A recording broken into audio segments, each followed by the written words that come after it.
The certified letter arrived on a Tuesday. I know it was Tuesday because I had just finished reviewing a $4.2 million estate inventory for a client, and I remember thinking what a strange day to also receive one of these. The envelope had 3 names in the return address line: my Uncle Gerald, my Aunt Patricia, and my cousin Wren, who had never in 38 years sent me a single piece of mail in her life. Inside was a notice of intent to sell the property in question, a 3-bedroom lake house on Lake Harmon, built in 1967 by my grandfather Edmund Carver, who died 14 months earlier and left me as the sole executor of his estate. The letter informed me that since the estate's assets had been unresolved for an unreasonable period, the 3 of them had retained counsel and were prepared to pursue a petition action to force the sale of the property, unless I vacated and allowed proper distribution of what was, they said, equally family property. I set the letter on my desk next to the estate inventory. Then I opened my drawer and took out the manila folder I'd been building since the week Grandpa Edmund died. Welcome back to Family Revenge Stories New, the channel where quiet people keep the receipts, and families learn that assumptions are not the same as ownership. If stories about documents, dignity, and the particular silence of someone who has already won, drop a comment and subscribe. We're just getting started. I am an estate planning paralegal. I have been one for 11 years. Before that, I spent 4 years at a title company and 2 more doing probate support for a small law firm in the same county where my grandfather built that lake house. I say this not to establish credentials, but because it explains something about how I move through the world. I read documents the way other people read body language. I notice what's dated. I notice what's notarized. I notice the difference between a beneficiary designation and a line in a will, and I know which one wins. I notice when someone says "we assumed" instead of "the document said." My grandfather Edmund understood this about me. He was the one who suggested the career, actually, back when I was 22 and didn't know what to do with the fact that I was meticulous and patient and didn't mind reading things no one else wanted to read. He sat with me at the kitchen table of the lake house, the same table that's still there, the same one with the water stain in the shape of a thumb, and he said, "Nora, you have a gift for seeing what's there instead of what you want to be there. That's rarer than you think." I didn't understand what he meant until I started working with families in grief. Grief has a particular gravity. It pulls people toward entitlement, toward the belief that love should be rewarded with things, that years of relationship should translate to square footage and account balances. I have watched people weep at the reading of a will, and then spend the next 6 months contesting everything in it, because the love they gave deserved more. I have watched siblings stop speaking over timeshare weeks. I have watched a woman contest a $340 ceramic lamp because her mother had once told her she liked it. I understood my family before the letter, but the letter made it official. My grandfather's side of the family runs on a particular arithmetic. My Uncle Gerald is the eldest, and in his mind, that title carries authority that was never formally granted. Gerald drove a truck for 30 years, retired, and has spent the 2 decades since maintaining a firm opinion about everything and a flexible memory about anything that doesn't serve him. His wife Patricia takes notes, repeats nothing accurately, and tells everyone that she just wants peace. Their daughter Wren is 34, and has never lived more than 8 miles from her parents. She has a particular talent for acquiring things she describes as sentimental and appraising things she describes as practical. When my grandfather was alive, she visited twice a year, usually around the holidays and usually when something needed to be decided. I was the one who drove 4 hours every 6 weeks. I was the one who sat with Grandpa Edmund through his hip surgery recovery. I was the one who paid for the roofer when the back section leaked in 2019. $6,000 I paid out of my own account with the understanding, verbal only, that the estate would settle it later. I was the one who organized his documents, stored his records, found the title to his boat, and knew the name of every account at every institution because I had asked him directly 2 years before he died to sit down with me and tell me what he had and where it was. He agreed. We spent one Sunday afternoon at that water-stained table with a legal pad and a pot of coffee, and he was thorough. That afternoon is why I knew, before Gerald and Patricia and Wren sent their certified letter, exactly what the certified letter was worth. Grandpa Edmund died on a Thursday in March. Stroke. He was 81 and had been slowing for 2 years. And I had driven up the week before because something in his voice on the phone had sounded like arithmetic running out. He was alive when I arrived. We ate soup. He told me about a bird he'd seen that morning he couldn't identify, and we looked it up together. A red-breasted nuthatch, apparently. He died 4 days after I went home. Gerald called me. He was crying, which I didn't expect. He said, "You know he loved you best, Nora." I remember staring at my wall when he said that. Not because it was kind, but because of how fast he said it. Like he'd been saving it. Like, "You know he loved you best," was the kind of sentence you say when you are already thinking about what comes next. The funeral was a Friday. My grandmother had died 20 years earlier, so the house and all decisions fell to the estate. I was executor, named in the will, documented at the county courthouse. Gerald knew this. Patricia knew this. Ren either knew or chose not to know, which in my experience is the same thing. The gathering after the burial was at the lake house. 40 or 50 people. I was in the kitchen cutting bread when I heard Gerald on the back porch say to 2 of his friends, "The place needs to sell. We'll split it clean, it'll be easier for everyone." He was talking about the lake house. Grandpa Edmund had been in the ground for 6 hours. I finished cutting the bread.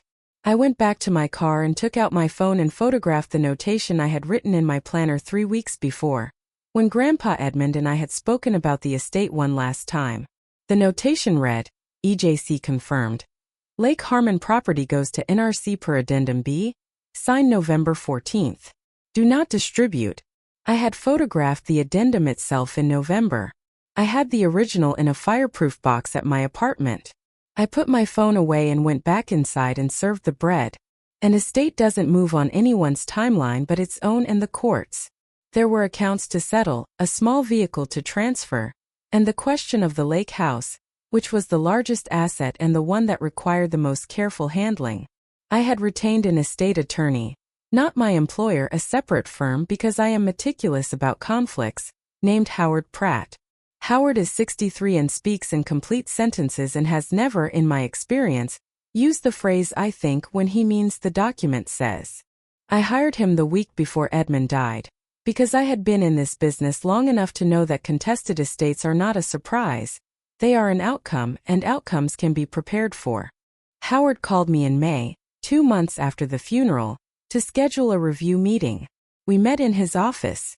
He placed 5 documents on the table and walked through each one.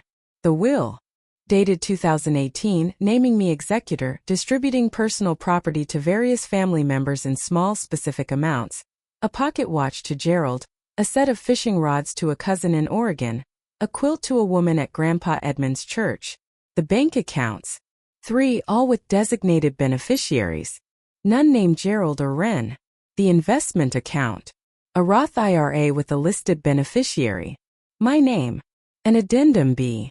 Howard slid it across the table and let me read it in full before he said anything because Howard knows how I work.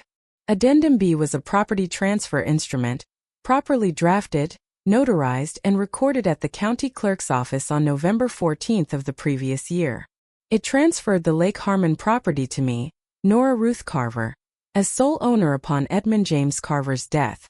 It was not a bequest. It was not a clause in the will. It was a recorded instrument that had been in the public record for 5 months before Edmund died. I owned the house. I had owned it, in formal terms, since the day it was recorded. Howard let that sit for a moment. Then he said, "There's also this." He slid over a smaller envelope. Inside was a handwritten letter, 3 pages, in my grandfather's deliberate block print. He had given it to Howard in November with instructions to deliver it to me after his death, and after the property transfer was confirmed complete. I read the first page, then the second. I folded them back into the envelope without reading the third. I asked Howard if I could keep the letter. He said it was already mine. I put it in the inside pocket of my jacket and kept it there for the rest of the day. The certified letter from Gerald, Patricia, and Ren arrived 6 weeks later. Partition actions are not unusual. They are the legal mechanism by which co-owners of property can force a sale when they can't agree. They work when the parties are co-owners. I was the sole owner. The partition action they were threatening had no legal basis. Their attorney, whoever had drafted the letter, had either not searched the public record or had searched it and not told them what they found. Either way, they had sent a letter threatening to sue me for rights in a property that had been publicly transferred to my name before their client died. I called Howard and told him about the letter. He was quiet for a moment. Then he said, "Would you like me to respond, or would you like to wait?" I said, "Let's wait." The waiting was intentional. I wanted to understand how far they were willing to go before they had the information they needed. There is a difference between a family member who makes a threat once and retreats, and a family member who escalates. One is grief. The other is something else. Gerald called me 3 days later. He left a voicemail. He said the house needed to be liquidated fairly, and that he hoped I wasn't going to make this complicated. He said my grandfather would have wanted everyone taken care of. He said this twice. Ren texted, "We know you think you're in charge of this, but there are 4 of us and 1 of you. Just be fair." Patricia sent an email in which she wrote that she and Gerald had given years of love to that house, and that they were only asking for what the family is owed. I saved all 3. I saved them to a folder I had labeled the week of the funeral. The folder was named for the date of Addendum B's recording, 11/14. If you've ever watched people count an inheritance they haven't received yet, talking about square footage and sale prices before the body is cold, you already know the particular flavor of what's coming. Stay with me. We're just reaching the part where the documents start talking. Gerald came to my apartment on a Saturday in June. I want to be precise about this. He did not call. He did not text. He drove 4 hours, the same 4 hours I drove every 6 weeks for 3 years while he drove 0. And he knocked on my door at 11 in the morning with Patricia in the car and a printout of a Zillow estimate in his hand. I opened the door. I did not invite him in. I stood in the doorway. He said, "The lake house is worth about $340,000 according to this." He held up the printout. "If we split it 3 ways, you, me, and Ren, that's roughly $113,000 each. We could list it before fall." I looked at the Zillow printout. I said, "Who's the third party?" He blinked. He said, "What?" I said, "You said split it 3 ways. You, me, and Ren. That's 3 parties. What's the legal basis for Ren's share?" He said, "She's family. She's Edmund's granddaughter." I said, "So am I. So is Marcus in Portland. So is Diane in Raleigh. Family membership isn't a property right, Gerald. What document are you working from?" He stared at me for a moment. Then he said, "You know what I mean." I said, "I know what you mean. I'm asking what the document says." He didn't have an answer to that. He pivoted, said I was being cold, said Grandpa Edmund would be ashamed, said that I had always been like this, and that was why no one in the family felt close to me. I listened to all of it. I let him finish. Then I said, "I'm going to need you to step back from my door." He left. I called Howard Pratt from my kitchen and said, "Send the letters." Howard sent 3 letters the following week. 1 to Gerald, 1 to Patricia, 1 to Ren. Each letter cited the recorded instrument, the county clerk's document number, and the date of transfer. Each letter stated that the Lake Harmon property had been legally transferred to Nora Ruth Carver as of November 14th of the prior year. Each letter noted that any further correspondence regarding partition, sale, or ownership should be directed to Howard's office. Gerald called me and left a voicemail in which he said I had gone nuclear. I didn't respond. I was busy. I had an estate inventory due. The family meeting was Ren's idea. She texted me on a Sunday, "We should all sit down and talk like adults. Mom and Dad are coming up to the house next weekend. You should be there." The house. She said, "The house. Not Grandpa's house. Not your house. The house." I confirmed I would be there. I drove up on a Saturday morning. I brought 1 folder. Inside the folder, Addendum B, the recording confirmation, the will, the 3 voicemails and texts and emails, and 2 additional documents I had found in the month since Howard sent his letters. I also brought the envelope with my grandfather's letter, which I had read, all 3 pages, twice. When I arrived, Gerald and Patricia were on the back porch. Ren was inside at the kitchen table. There was a man I didn't recognize sitting next to her who turned out to be her boyfriend, Dylan, who had never met my grandfather but had opinions about real estate. There was a platter of food on the table. Patricia had apparently driven 4 hours and then made a cheese board, which told me something about how confident they were. Gerald called the meeting to order, which is not a phrase I'm using ironically.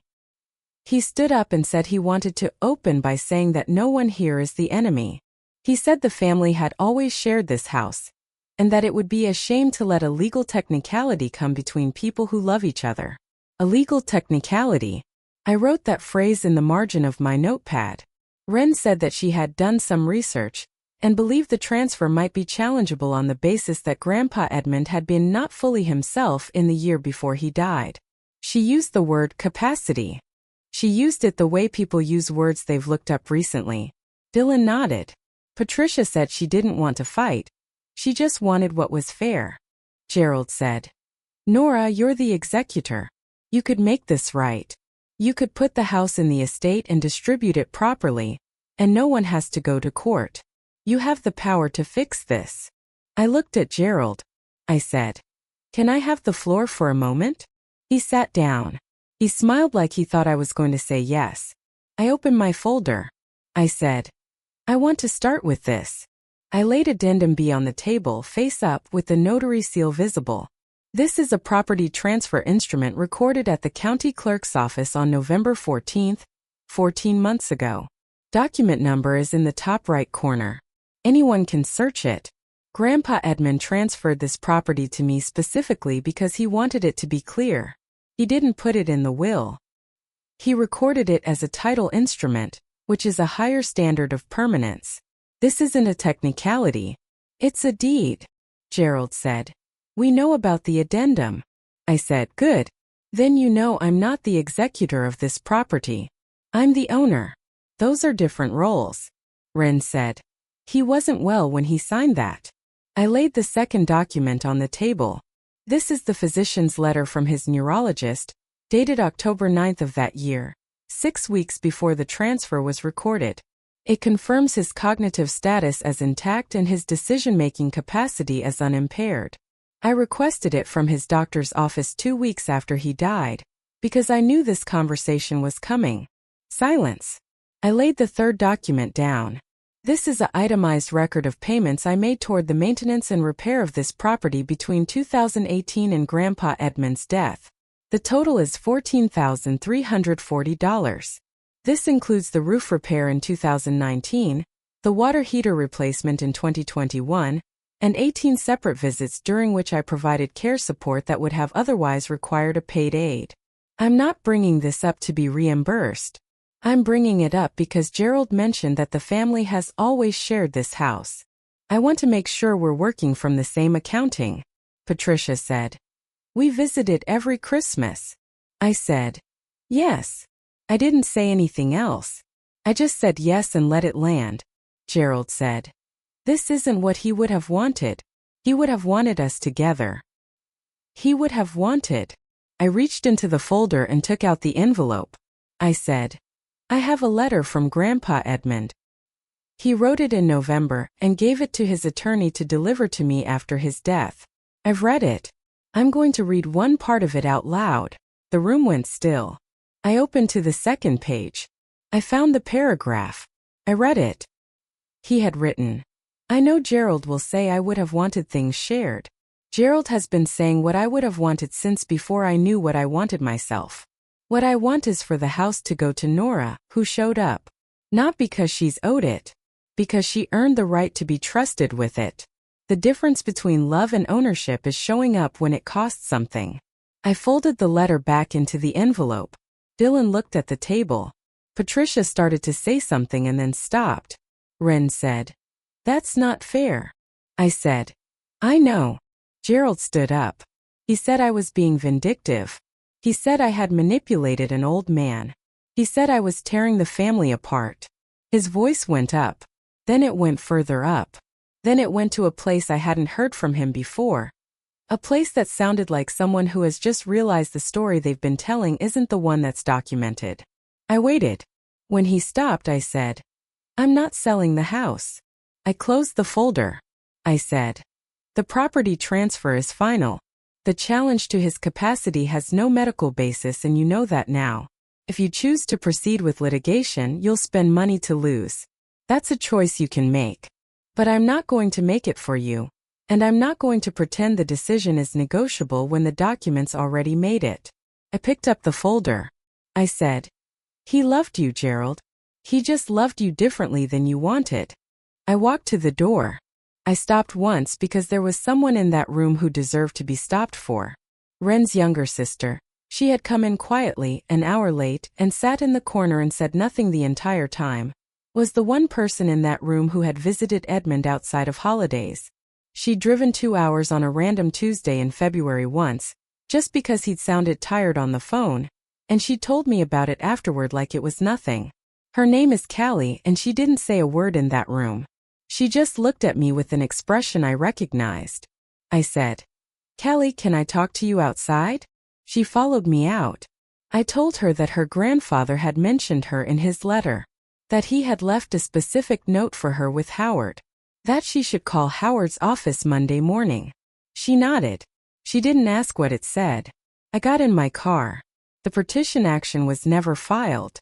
Gerald consulted 2 attorneys after receiving Howard's letters, and both of them confirmed what Howard had already stated. The property was not part of the estate.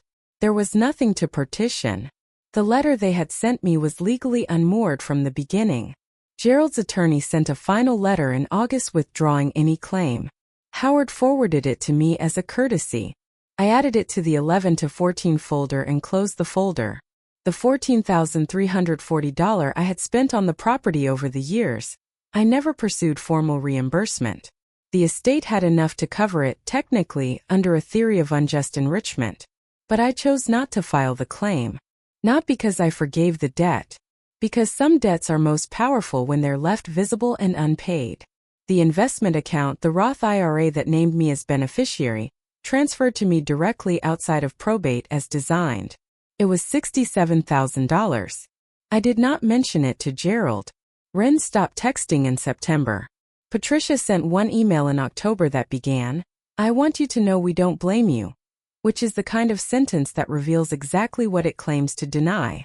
I archived it. Gerald and I have not spoken since the meeting at the lake house. Callie called Howard's office the Monday after, as I suggested. What Edmund had left for her was a letter of his own 3 pages, same block print, and a savings bond from 1994 he'd been holding for 30 years, waiting for the right moment to give it. It was worth $4,800. More than that, it was dated the year she was born. She called me when she found out. I was driving. She said, he thought about us. I said, he always did. The letter lives in my fireproof box, in the same folder as Addendum B. I've read it a dozen times now. The 3rd page, the one I folded away without reading at Howard's office, is the one I return to most. It's mostly ordinary. He writes about the bird. The red-breasted nuthatch. He says he looked it up after I left and found out they store food in tree bark for winter, hide hundreds of small things in hundreds of small places, and remember where almost all of them are. He wrote, you were always the one who kept track of things, Nora. I always trusted you to know where they were. The house is mine. I went up in September alone the first time without him. I sat at the kitchen table with the water stain in the shape of a thumb and I drank coffee and I watched the lake go from blue to gray, and I didn't do anything in particular, which was the point. He showed up every time for 60 years to that house. I showed up every 6 weeks to that man. That's what ownership is. Not what you're promised. What you build. If this story reminded you that love without presence is just a claim, and that the quietest people in the room have often been doing the accounting longest, take that with you. Update the documents that need updating. Show up for the people who are worth the drive. And if you know someone who's been the one who showed up, who paid the roof repair and drove the 4 hours and sat at the hospital and kept the records, share this with them. They'll know exactly what it means. Drop a comment, hit subscribe, and I'll see you in the next one.